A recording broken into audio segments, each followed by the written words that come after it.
সুপ্রিয় দর্শক, শুভেচ্ছা নেবেন। আশা করি ভালো আছেন সবাই। আমন্ত্রণ জানাচ্ছি চ্যানেল জেড আয়োজিত নিয়মিত সংবাদ বিশ্লেষণ জেড ফোকাসে।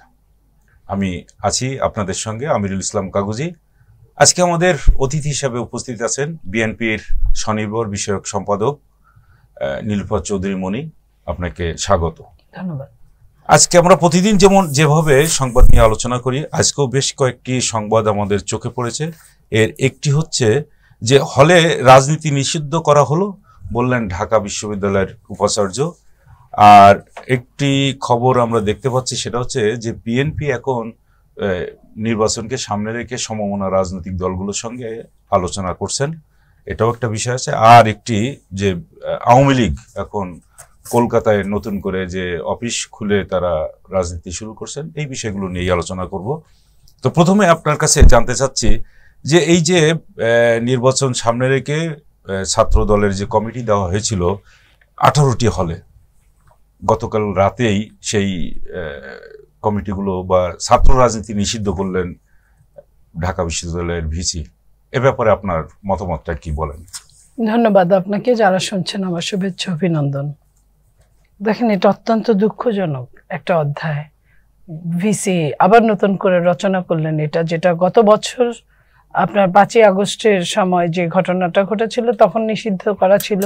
সেই নিষিদ্ধের মধ্যে আপনার আমি মনে করি বাংলাদেশের প্রেক্ষাপটে এটা যায় না। এই কারণে যে ঢাকা বিশ্ববিদ্যালয়কে বলা হতো আন্দোলনের সূতিকাগার।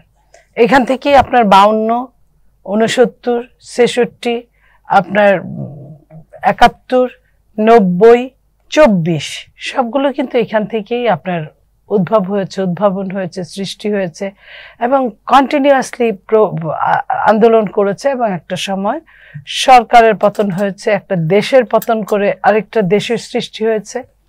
এই জিনিসগুলো প্রত্যেকটারই পেছনের নেপথ্যের নায়ক ছিল ছাত্ররা। এবং তখন কিন্তু রাজনৈতিক দল ছিল না, এটা কিন্তু না। রাজনৈতিক দলের প্রেক্ষাপটেই, রাজনৈতিক দলের হয়েই বিভিন্ন রাজনৈতিক দল একসাথে আপনার আন্দোলন করেছে, যুগপৎ আন্দোলন। সেই জায়গায় যদি এই সময়টা এসে 2024 সালে আপনার মাথা ব্যথার জন্য মাথা কেটে ফেলে দেওয়া হয়, তাহলে তার কিছু থাকলো না। এটা আপনার কারোর জন্য পৌষ মাস, কারোর জন্য সর্বনাশ। এই কারণে বলছি যে আপনি জানেন যে বৈষম্য বিরোধী বা কোটা আন্দোলনের যারা নায়ক ছিল, সম্মুখ ভাগে যারা আন্দোলন করেছিল, তারা কিন্তু ছাত্রলীগ হয়েই, ছাত্রলীগের মধ্যে থেকে বের হয়ে এসে তাদেরকে কে বা কারা ছাত্রলীগে ঢুকিয়েছিল, তারা এখন বলে, এখন যেটা শুনি, ছাত্রলীগ হয়েই কাজ করেছিল এবং তারা আন্দোলন করেছিল। আন্দোলন করে তারা একটা জায়গায় গিয়েছিল এবং সেই সময় সবগুলো রাজনৈতিক দল, ছাত্র সংগঠন তাদেরকে সহযোগিতা করেছিল। নিজেদের নেম প্লেট খুলে তাদের সঙ্গে আন্দোলন করেছিল এক কাতারে, একসাথে। একটা ফ্যাসিস্টকে এত সহজে একটা দল বা একটা গোষ্ঠী তাকে পালিয়ে যেতে বাধ্য করতে পারে না। এটা দলমত নির্বিশেষে প্রত্যেকেই ছিল। আজকে তারা এককভাবে এই বিজয়ের সুফলটা ভোগ করতে যাচ্ছে। যেভাবে স্বাধীনতার পরে আপনার একটা দল এককভাবে আপনার এই যে প্রেরণা বিক্রি করে খেত, আপনার এই যে স্বাধীনতার মুক্তিযোদ্ধাকে বিক্রি করে খেত, যেভাবে আজকে তারাও ঠিক এই 24-এ মুক্তিযোদ্ধাদের বিক্রি করে খাওয়ার জন্য তারা কিন্তু মুক্তিযোদ্ধা যারা ছিল সমস্ত বাংলাদেশ, তারা কিন্তু ফিরে গেছে তাদের যার যার বাড়িতে। তারা কিন্তু এখন নাই, যার যার ইউনিভার্সিটি, কলেজে, আপনার স্কুলে। আর যারা আছে তারা কিন্তু একটা সিরিয়াস স্বার্থন্বেষী গোষ্ঠী। তারা যে কতটা স্বার্থন্বেষী গোষ্ঠী এটা তাদের কর্মকাণ্ডগুলি প্রমাণ করে দেয়। আপনি দেখেন, তারা রাজনীতি করতে পারবে, তারা ওইখানে দিনে 7 বার মিছিল করতে পারবে, তারা রাতভর ক্যাম্পাস কাঁপাতে পারবে, অন্যরা রাজনীতি করতে পারবে না। আপনি দেখেন যে এইখানে কতটা ষড়যন্ত্র, যে ষড়যন্ত্র এই গত 24 তারিখ, 24-এর আপনার আগস্টে, জুলাই আগস্টে হয়েছিল 36 দিন বলা হয় যেটাকে, সেটাকে পরবর্তীতে তারা স্বীকারও করেছে, নিয়ে আলোচনা হয়েছে, মেটিকুলাস পদ্ধতিতে হয়েছে, কিভাবে কি করেছে, কার ভাবে কাকের বাসায় কোকিলে ডিম দিয়ে গেছে, সেই তা দিয়ে কাক বাচ্চা প্রসব করেছে, সেই বাচ্চা বড় হওয়ার পরে কোকিলের ঘরে ফেরত গিয়েছে, এই জিনিসগুলো এগুলো কিন্তু আমাদের সন্তানরা, এরা তো সাদা পাতার মতো জন্মগ্রহণ করেছে, এদের উপর যে ছাপ দিবেন সেই ছাপটাই পড়ে যাবে পরবর্তী জীবনে। এই যে এখন তাদের মধ্যে মুনাফেকের যে ছাপ পড়ছে, তারা একখানে একটা আদর্শে বিশ্বাসী হচ্ছে, আরেকটা আদর্শে মানুষ হচ্ছে, আরেকটা আদর্শে এসে সে অপকর্ম বলি সুকর্ম বলি সেটা করছে। কখনো তাদের দিয়ে ভালো কাজ করানো হচ্ছে, কখনো তাদের দিয়ে অপকর্ম করানো হচ্ছে, এবং অপকর্মের লাইনটা কিন্তু অনেক লম্বা। এবং তারা যে এই যে কাজ করছে, এর মধ্যে একটা জামাতের কথা আমি না বললেই না। জামাত যে কাজগুলো করছে, জামাত কিন্তু এখানে মিছিল, গতকাল রাতের যে মিছিলটা হয়েছে, এই মিছিলের অগ্রভাগে জামাতরাই ছিল। বুয়েটের মিছিল হয়েছে, জামাতরাই করেছে। আপনার ইডেন, বদরুন্নেসা, এই কলেজগুলো জামাত দখল করিয়েছে। ওখানে ছাত্র দলের মেয়েদের যেতে দেওয়া হয় না, কিন্তু ওখানে কিন্তু জামাত বহাল তবিয়তে আছে, ছাত্রী সংস্থার মেয়েরা কিন্তু এগুলো করছে। তো এই যে জামাত এইসব করছে, আবার তারা তাদের কমিটি দিয়েছে নেপথ্যে, সেটা নিয়ে বামের সঙ্গে যে কয়েকজন আছে বৈষম্য বিরোধী, তারা কথা বলছে, কিন্তু ঘটনাক্রমে আবার কিন্তু মিছিলটা জামাতরাই করছে। ঢাকা বিশ্ববিদ্যালয়ে তো তাদেরও কমিটি আছে। হ্যাঁ, তাদেরও কমিটি আছে। তা এখন মনে করেন সবাই কাজ করবে, যে নাম হবে বিএনপি করতে পারবে না, তাহলে এটা কি? এটা কোন ধরনের রাজনীতি এসে পড়লো? যে আপনি কি মনে করতে চাচ্ছেন যে এক্ষেত্রে ঢাকা বিশ্ববিদ্যালয় কর্তৃপক্ষ পক্ষপাতমূলক কাজ করছে? অবশ্যই পক্ষপাতমূলক করছে। আপনি দেখেন যে ঢাকা বিশ্ববিদ্যালয়ে আমাদের একটা ছেলে মারা গেল, তাকে মেরে ফেলা হলো, খুন হলো, সেই ছেলের পক্ষে কিন্তু ভিসি তেমন কিছু করলেন না। আমাদের ছেলের আন্দোলন করে তারা গেল, কিন্তু ভিসি কিন্তু তারপরেও কিন্তু হামকি দামকি দেখালেন। অথচ আপনি একই জায়গায় দেখেন খুলনা বিশ্ববিদ্যালয়ের রাজনীতির প্রেক্ষাপটে যখন ভিসি নিরপেক্ষ থাকার চেষ্টা করলো, সেই ভিসিকে কিন্তু বিভিন্নভাবে নাজেহাল হয়ে তাকে চলে যেতে হলো। খুলনা বিশ্ববিদ্যালয়, এটা কুয়েটে। তো এই ঘটনাগুলো এখান থেকে প্রমাণ করে যে জামাত মনা ভিসির সংখ্যা অনেক বেশি, এবং তারা যা ইচ্ছা তাই করছে, এবং ভিসির একটা ছত্রছায়া থাকতে হয়, নইলে শেষ রাতে মধ্যরাতে আন্দোলন করে। আমি বুঝি না বাংলাদেশে এমন কিছু হয়ে যায় নাই। ছাত্রদল একটা কমিটি তো ঘোষণা দিয়েছে, বিএনপি তার আভ্যন্তরীণ কাজে কি করবে কি করবে না এটা তো কারোর কাছে জিজ্ঞেস করার দরকার পড়ে না। বিএনপি একটা ইন্ডিভিজুয়াল দল। বিএনপি এই দেশের সরকারের সঙ্গে বিভিন্ন সময় অঙ্গাঙ্গিভাবে জড়িত। বিএনপি এই দেশের ডেভেলপমেন্টের সঙ্গে জড়িত। সেই বিএনপি একটা দল করেছে নিজেদের নিয়ে, নিজেদের ছেলে মেয়ে। সেইখানে তারা উত্তাল বানিয়ে ফেললো মধ্যরাতে নারীদেরকে হল ছেড়ে বের হওয়ার মতো এমন কিছু হয় নাই, এটা দিনেও করা যেত, সেটা করলো, এবং শেষ রাতে প্রক্টর গিয়ে সব স্থগিত করে দিল। তার মানে কথা এরকমই ছিল যে আমি কাশি দিলে তুমি বসে যাবা, ওই স্কাইপির মতো কথা অনেকটা। তো সেই টাইপের কাজগুলা এখন হচ্ছে, অথচ যাদের প্রতিবাদ করা দরকার তারা নিশ্চুপ। তারা তাদের জায়গায় তারা একরকম চোরকে বলছে চুরি করো, সাধুকে বলছে জেগে থাকো। এই ধরনের মুনাফিকি আচরণ রাষ্ট্রের জন্য ভীষণ ভয়াবহতা নিয়ে আসতে পারে। আচ্ছা, ভিসির কথা বলছেন আপনি, আপনাদের এই যে বলছেন যে বিভিন্ন পাবলিক ইউনিভার্সিটিতে ভিসি দেওয়া হয়েছে, বেশিরভাগ হচ্ছে জামাতের, এই জন্য জামাতের যে সংগঠন তাদের আরো বিকশিত হওয়ার সুযোগ করে দিয়েছে। আপনারা কি করেছেন? আমরা দেখেন, আমাদের তো লোকজন এমনিই বেশি, আপনি জানেন। বিএনপি একটা বিশাল দল, সেই বিএনপির দলের সাপোর্টার। আমি যদি বলি যে আপনাকেই যদি আমি এক্সাম্পল দিই, যে আপনি যদি বিএনপি মনে হন, আপনার ঘরের সন্তানটা কিন্তু অনেকটা ওরকমই আশা করতে পারি, দুই একজন আলাদা না হতে পারে। তো সেই জায়গায় বিএনপি একটা বড় দল, বিএনপির নেতাকর্মীরাই বেশি থাকবে, বিএনপির ছেলেমেয়েরাই বেশি থাকবে, এটাই স্বাভাবিক। কিন্তু সত্যিকার অর্থে ঘটনাচক্রে এটা হয় নাই। বিএনপি যেহেতু এখনো রাষ্ট্রীয়ভাবে না ক্ষমতায় না বিরোধী দলে, বিএনপি ধৈর্যের সাথে মোকাবেলা করছে। ধৈর্যের সাথে বিএনপি বলছে আমাদেরকে এইখানে ঠকানো হচ্ছে, কিন্তু একটা মানে পেছনের যারা কারিগর, যারা মাস্টার মাইন্ড, তাদের টনক নড়ছে না। যারা রাষ্ট্রকে ভালো অবস্থায় দেখতে চান না, রাষ্ট্রের ভালো কিছু হোক তারা চান না, রাষ্ট্রে একটা শক্তিশালী আপনার সরকার গঠিত হোক তারা চান না, রাষ্ট্রের একটা শক্তিশালী বিরোধী দল গঠিত হোক, সেটাও তারা চান না। তারা রাষ্ট্রের একটা তাবেদার রাষ্ট্রে পরিণত করতে চান, লাইক আপনার মিশরের সিসির মতো রাষ্ট্রে পরিণত করতে চান, যেখানে বিদেশিরা প্রভুর মতো আচরণ করবে, আসবে, এই দেশের মানুষ তাদের সঙ্গে প্রভুর মতো আচরণ করবে, আর বিদেশিরা এখানে এসে ভৃত্যের মতো আচরণ করবে। এইরকম একটা দেশ বানানোর জন্য অনির্বাচিত সরকারের বিকল্প হতে পারে না, যে কারণে হয়তোবা এই ধরনের কাজ হচ্ছে। নইলে যে ছাত্ররা টকবগে রক্ত নিয়ে, যে ছাত্ররা আন্দোলনের কথা বলে, ন্যায়ের কথা বলে, সেই ছাত্রদেরকে এখন বিচ্যুত করা হচ্ছে তাদের জায়গা থেকে, তাদের স্থান থেকে। এটা বেশি দিন চললে সেই দেশের আপনার বর্তমান, ভবিষ্যৎ এবং অতীত কোনোটাই ভালো হতে পারে না। আচ্ছা, এখন আমি আরেকটি প্রসঙ্গে আসি। আপনার এই যে নির্বাচনকে সামনে রেখেই বিএনপি কিন্তু এখন সমমনা রাজনৈতিক দলগুলোর সঙ্গে বৈঠক করতে যাচ্ছে, এবং যারা রাজপথে ছিল সেখানে দেখতে পাচ্ছি বাম সংগঠনগুলো আছে এবং অন্যান্য সংগঠন আছে, কিন্তু সেখানে জামাত নেই দেখতে পাচ্ছি। এই বিষয়টা আপনার কি মতামত, আপনি বলেন। দেখেন, জামাতের যে দুই ধরনের নেচার, জামাতও কিন্তু মাঠে ছিল। হ্যাঁ, জামাতের যে দুই ধরনের নেচার, এটা বিএনপি হয়তো বুঝতে পারেন নাই, কিংবা বুঝলেও হয়তো বা বিশ্বাস করতে পারেন নাই। জামাত এই সরকার চেঞ্জ হওয়ার পরে, আওয়ামী লীগ সরকার যখন পালিয়ে গেল, তার পরের দিন থেকেই জামাতের একদম সম্পূর্ণরূপে আলাদা ভাবমূর্তি নিয়ে দাঁড়ালো। সে সম্পূর্ণ অতীত ভুলে গেল। সে বলল, অকপটে বলে ফেললো যে একদল একটা জালিম তাড়িয়েছি আরেকটা জালিমকে ক্ষমতায় আনার জন্য। এই যে জামাতের বলার স্টাইলটা, এটা কিন্তু আমাদেরকে অবাক করে দিয়েছে, স্তব্ধ করে দিয়েছে।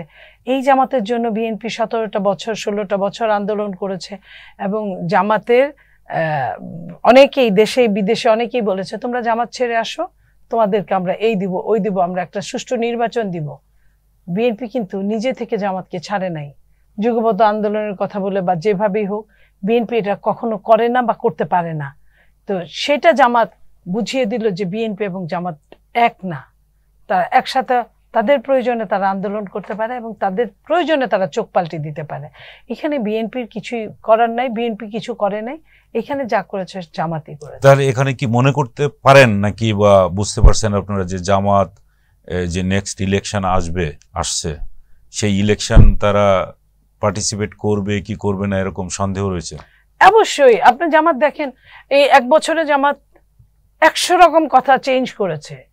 খোদ জামাতের আমির এই যে কথাগুলো চেঞ্জ করেছে। এটা সাধারণ জামাত হলে আমরা একরকম ধরতাম, কিন্তু যখন আপনার দলের চিফ যখন এই ধরনের কথা বলে, একবার বলে যে আমরা বিচার এবং সংস্কারের আগে নির্বাচনে যাব না, তারপরে বলে যে না, নির্বাচনে আমরা যেতে পারি, দুইটা চললে একসাথে নির্বাচনে যাওয়া যায়, তারপরে আবার বলে যে না, আমরা আপনার বিচারের আগে যাব না, আমাদের নির্বাচনে যাব না, তারপরেই আবার বলে যে রমজানের আগে নির্বাচন হতে পারে।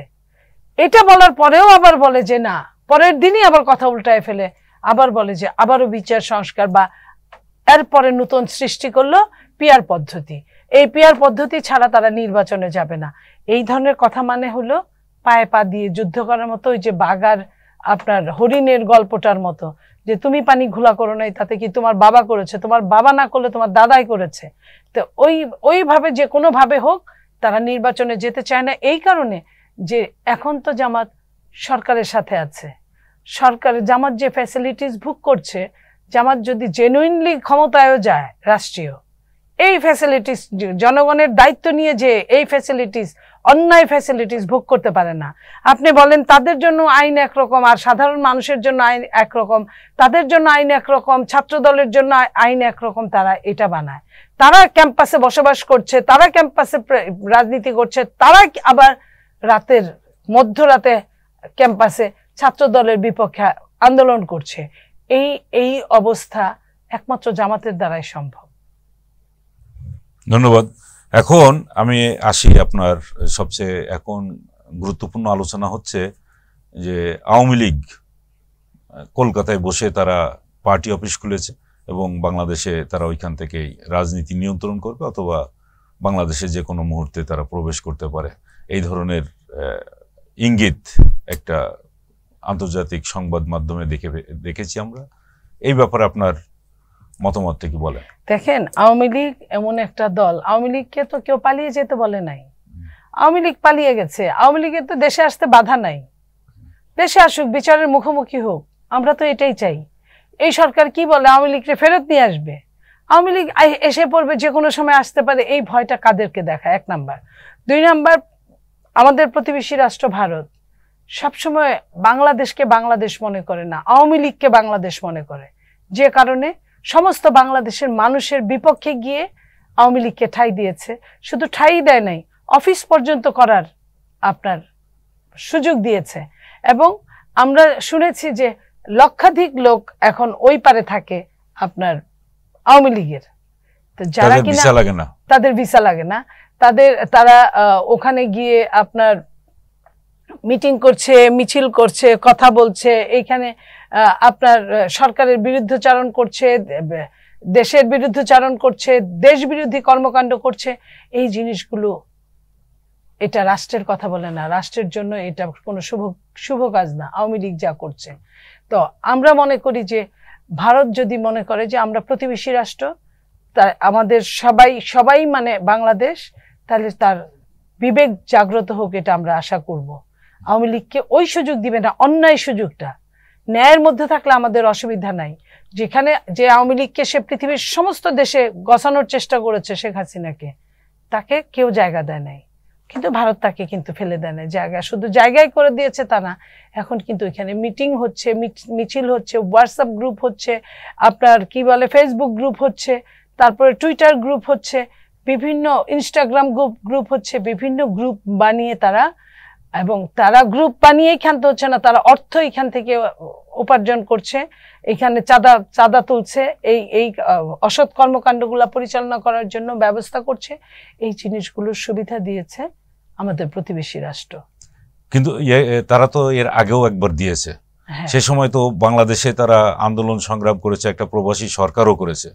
সেটার সাথে এটার দুইটার মধ্যে তফাৎটা কি মনে করেন আপনি? দেখেন, দুইটার মধ্যে তফাৎটা শুধু সময়ের এবং তখনকার একটা গাছ লাগিয়েছিল, চারা গাছ ছিল, তখন দেখভাল করেছে একরকম, আর এখন এখানে পরিপূর্ণ ফলদান বৃক্ষ রূপান্তরিত হয়েছে।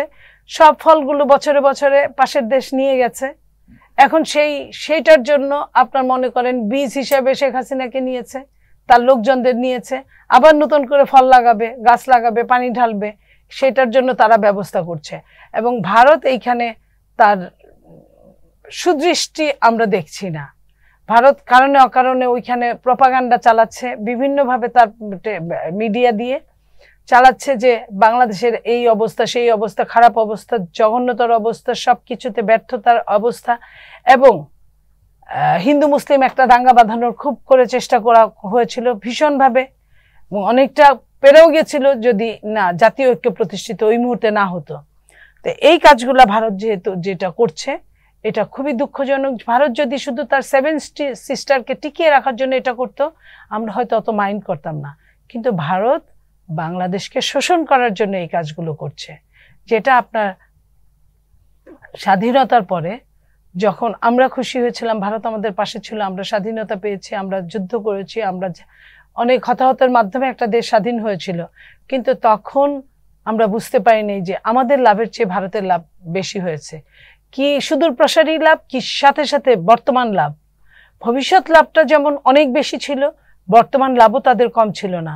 তারা একটা বৃহৎ রাষ্ট্রকে ভেঙে টুকরা করে দিয়ে তাদের এখানে, যেমন ধরেন বাংলাদেশ থেকে তখন যে জিনিসগুলো, অস্ত্র থেকে শুরু করে সবকিছু, যে ভালো ভালো যা জিনিসপত্র ছিল সব তারা লুট করে নিয়ে গিয়েছিল। এবং পরবর্তীতে বাংলাদেশে যখন ৭৪-এর দুর্ভিক্ষটা হয়, তার আগে কিন্তু বিশ্বের অনেক দেশ একটা নতুন রাষ্ট্র হিসেবে তাদেরকে সহযোগিতা করেছিল আমাদেরকে, কিন্তু সেই সহযোগিতাটা আমরা পাইনি, যেটা পাশের দেশ নিয়ে গিয়েছিল। আর এখন এই 15.5 বছর তো যাচ্ছে তাই করে বাংলাদেশটাকে শোষণ করলো, এবং বাকিটা শোষণ করার জন্য, তার 7 সিস্টারই মেন জিনিস না, বাকিটা শোষণ করার জন্য এখন যে অপরাজনীতিটা তারা চালাচ্ছে। তো এই অপরাজনীতি যদি কন্টিনিউ করে, তাহলে দেখা যাবে যে আওয়ামী লীগ আরো শক্তিশালী হয়ে যদি বাংলাদেশে প্রবেশ করতে চায়, সেক্ষেত্রে তো আপনার এইটা ঠেকাতে গেলে একটা জাতীয় ঐক্যের প্রয়োজন হবে না? সেই ক্ষেত্রে আপনাদের প্রস্তুতিটা কেমন? দেখেন, এই প্রস্তুতিটা আমাদের তো প্রস্তুতি আছেই, আমরা তো যে কোনো সময় যেটাই করতে পারবো, কিন্তু দলীয় সব দলের একত্র হওয়া, ছোট হোক বড় হোক মাঝারি হোক যেটাই হোক, একটা দল, এইখানে বিভেদ থাকা চলে না, অন্তত পক্ষে সার্বভৌমত্বের প্রশ্নে। যেটা আমাদের সেনাবাহিনী প্রধান বলেছিলেন যে আপনারা যদি এইভাবে কাদা ছোড়াছুড়ি করেন তাহলে কিন্তু আমাদের সার্বভৌমত্ব হুমকির মুখে দাঁড়াবে। এবং আমরা কয়েকদিন পরে কিন্তু এরকমই দেখেছিলাম। আমরা দেখেছিলাম আমাদের চট্টগ্রামের বন্দর নিয়ে যাওয়া হচ্ছিল, সেন্ট মার্টিন একরকম সমস্যা করছিল, মানবতার কি আপনার করিডোর, মানবিক করিডোর প্রায় দিয়ে দেওয়া হয়েছিল, যেটা পররাষ্ট্র উপদেষ্টা উনি বলেছিলেন যে এটা দেওয়া হয়ে গেছে। তারও 1 মাস পরে আপনার নিরাপত্তা উপদেষ্টা উনি বলেছিলেন যে না, দেওয়া হয় নাই। যখন সমস্ত বাংলাদেশ ফুঁসে উঠেছিল তখন বলেছিলেন। এবং এই যে এরপরে আপনার জাতিসংঘের যে অফিস, মানবিক অফিসটা হলো, এটা কিন্তু আমরা কিছুই জানলাম না, হঠাৎ করে শুনলাম যে এটা হয়ে গেছে। অথচ এইটার অতীত যদি আমরা ঘাটি, 16টা দেশে এই ধরনের ঘটনা ঘটেছিল। 16টা দেশের কারোরই কিন্তু ইতিহাস ভালো কিছু বলে নাই। তো বাংলাদেশের কি হবে জানি না, ওগুলা যুদ্ধ বিগ্রহ দেশ ছিল, বাংলাদেশ তো যুদ্ধ বিগ্রহের কোনো দেশ না।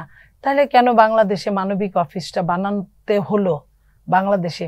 এই প্রশ্নের জবাব বর্তমান সরকার যেমন দিতে পারবে না, এবং বর্তমান সরকার কতটুকু এইটার অর্ডার দেওয়ার ক্ষমতা রাখে সেটাও উনি জানেন কিনা আমরা জানি না। কারণ উনি অনির্বাচিত সরকার, এইগুলো কাজগুলো সব নির্বাচিত সরকারের। তাও কোনো একটা নির্বাচিত সরকার এককভাবে এটা করতে পারে না, এটার জন্য জাতীয় ঐক্যের ডাক দেওয়া দরকার সবারই।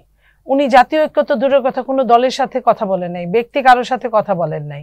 তাই এইটা আমাদের জন্য খুব ভালো লক্ষণ না। কিন্তু চিফ অ্যাডভাইজার কিন্তু তার বক্তব্যে এই ধরনের ফ্যাসিস্ট যাতে ফিরে আসতে না পারে এ কারণে তিনি একটা ঐক্যের ডাকও দিয়েছেন এই তার সর্বশেষ ভাষণে। এটা ঐক্যের ডাক উনি দিতেই পারেন, এবং এই ব্যাপারে বিএনপি যে ঐক্যের বিশ্বাসী, আমি জানি যে আর কেউ না গেলেও বিএনপি যাবে এবং সব সময় যাচ্ছে। এর আগেও উনি 2 বার আরো ডেকেছেন, সব দলই গিয়েছে। তবে উনাকেও বলবো যে এখন কিন্তু কিছু কিছু দল বলা শুরু করেছে, উনি কেন ডাকেন, কিসের জন্য ডাকেন, এটা ক্লিয়ার না করলে ফিউচারে যাবেন না। তো ওনাকে আগে ক্লিয়ার করতে হবে এবং ওনাকে নিরপেক্ষ থাকতে হবে, চরম নিরপেক্ষ থাকতে হবে। কারণ ওনার কোনো রাজনৈতিক দলের উনি চিফ অ্যাডভাইজার না, উনি অনির্বাচিত সরকারের ইন্টারিম গভর্নমেন্টের উনি চিফ অ্যাডভাইজার। এই কথাটা ওনাকে ভুললে চলবে না, আমরা এটাই মনে করি। ধন্যবাদ নীলুফার চৌধুরী মনি। আমরা দীর্ঘক্ষণ ধরে আমাদের এই অতিথির মুখ থেকে বেশ অনেকগুলো বিষয় নিয়ে কথা বললাম এবং কথা শুনলাম। আশা করি আমরা এই অনুষ্ঠান আরও সামনের দিকে এগিয়ে নিয়ে যেতে পারবো। পরবর্তী অনুষ্ঠান দেখার আমন্ত্রণ জানাচ্ছি। ততক্ষণ পর্যন্ত চ্যানেল জেড এর সঙ্গেই থাকুন। আল্লাহ হাফেজ।